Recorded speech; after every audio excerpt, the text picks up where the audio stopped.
Welcome everybody to Blerdlines. We are about to watch Batman Knightfall, the animated.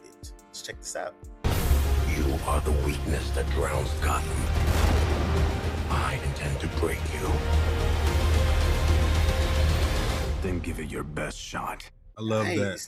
I love that at the end they showed the 3 comic, because it is a really good book. Yeah. I mean, for those people in the audience, most probably be familiar with this story through The Dark Knight Rises, obviously, because of Nolan's adaptation of that storyline of Bane breaking the bat. And so this looks really good. It was a simple trailer.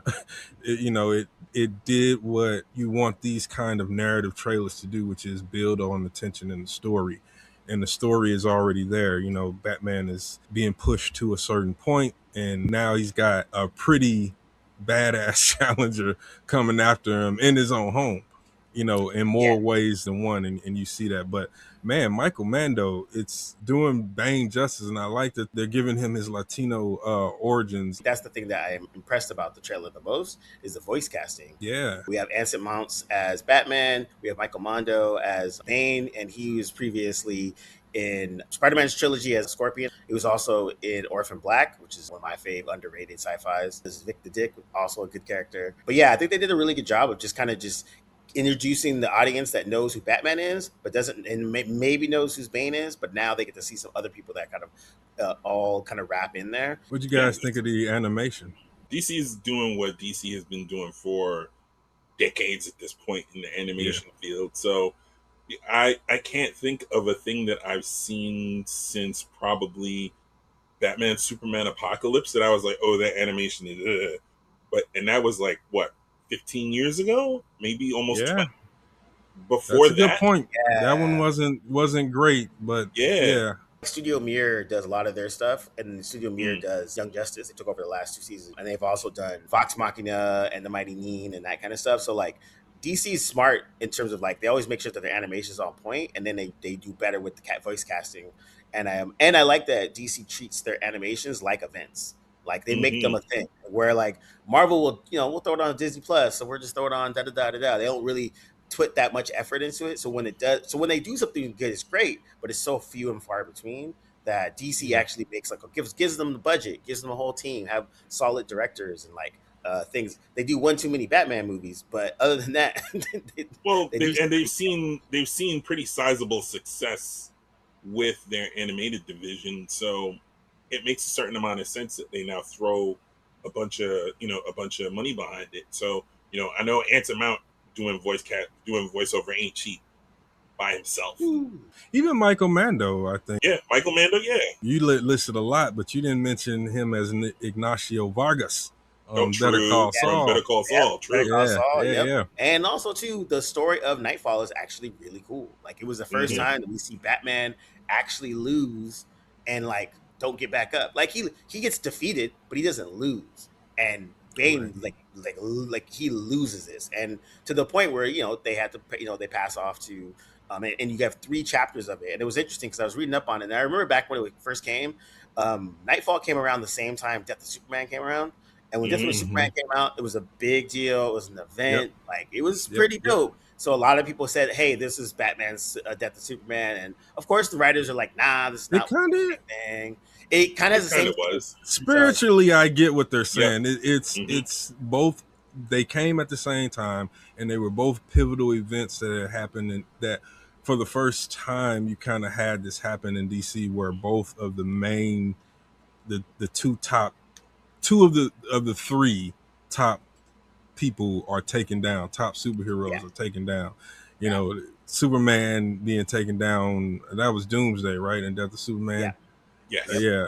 And then the equivalent to that, Batman would be Bane, in terms of strength and power. Yeah, it would be Bane. What's great is that he's not just a muscle head villain. Like he is strong. He's got the strength, but he's also incredibly cunning. And that's what really is appealing about this story. Is not just the fact that he takes down the bat, but it's how he does it. Yeah. And I think that's the part that was cool, because at first, as a comic book reader, when it first came out, we just saw this big hulking dude breaking Batman's back. We didn't know anything about anything. and then we read it and we're like, oh, this dude is super smart. He did all these things, and the last thing was broke his back. He Yep. broke him down mentally and Yep. physically. He was tired. He was like, let all the villains out, He so was Batman was running exhausted. Yeah. ragged. Yep. You And so see, you see that in this trailer. Even though the animation and the design of the lines in Batman's face, the Yeah. it's all visually there, and the moment where he beats up a criminal, and I forget which character is telling Gordon, like your hero is losing. Montoya. Yeah, Montoya. Montoya. Yeah, it's like your hero is losing it. He's like must have broke a guy's jaw or something. I don't know. Exactly. He put a guy in ICU. I don't know. Which is that different than y'all? And I like that for that specific trailer, it is something that always annoyed me the most about Marvel stuff is when they do animated things is they tie it back to the comics. They literally were like, hey, this is Batman Nightfall, and at the end they're like, if you want to find out where this comes from, here are the books.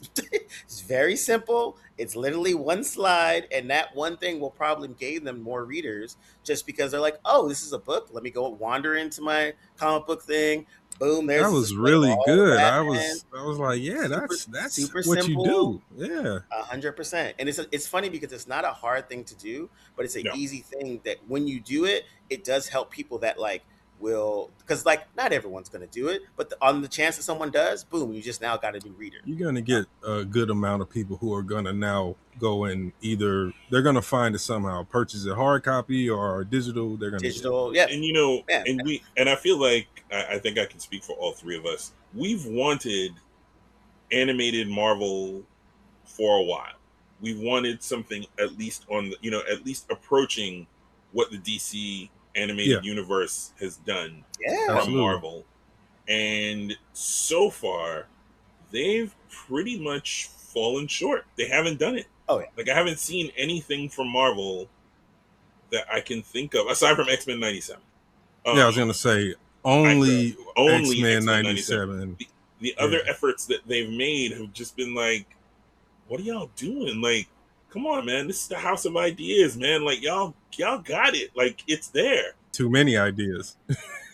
DC uses their animated shows like comics. They're like, oh, let's pick out this random elsewhere story and make it a comic. Oh, a movie. Let's take this one shot and make it a story. Oh, let's take this, and they have a lot of fun with it. They don't. Nowadays they don't produce as many series as they used to. They have the Adventures of Superman, which is on HBO right now. It's about to get a spinoff. It's still going. I was.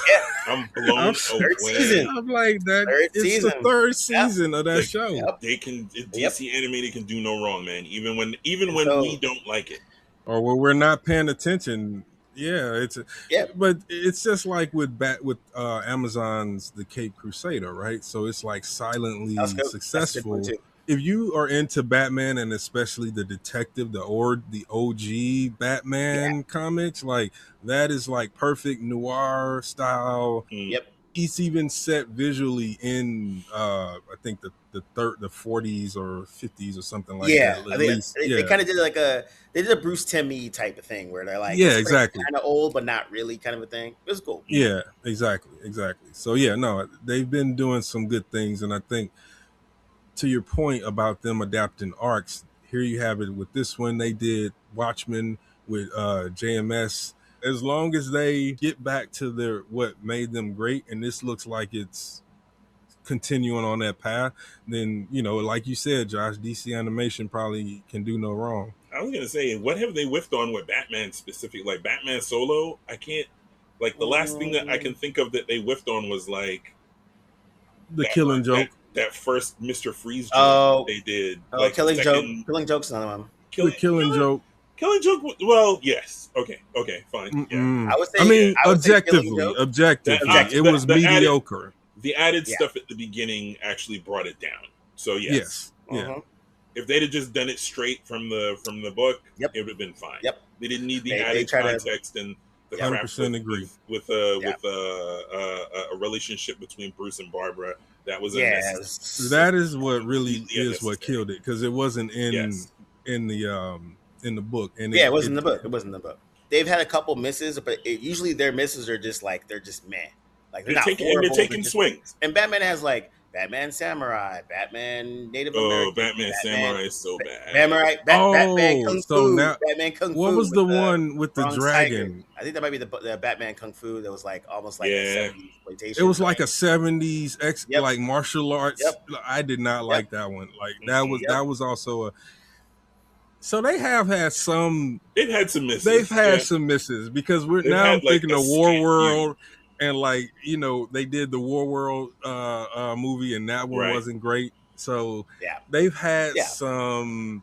But had they've done some. enough. But they've done enough that when they do miss, you're kind of like, oh, it's not that bad. Yeah, you're like, You you're okay forget with them. it. You You forget forgive them it when because the batting average is so high. So I think overall, I think although I am annoyed it's another Batman thing, but at least it's another cool Batman story. silver lining for you, Cam, is you get to see Batman get brought low.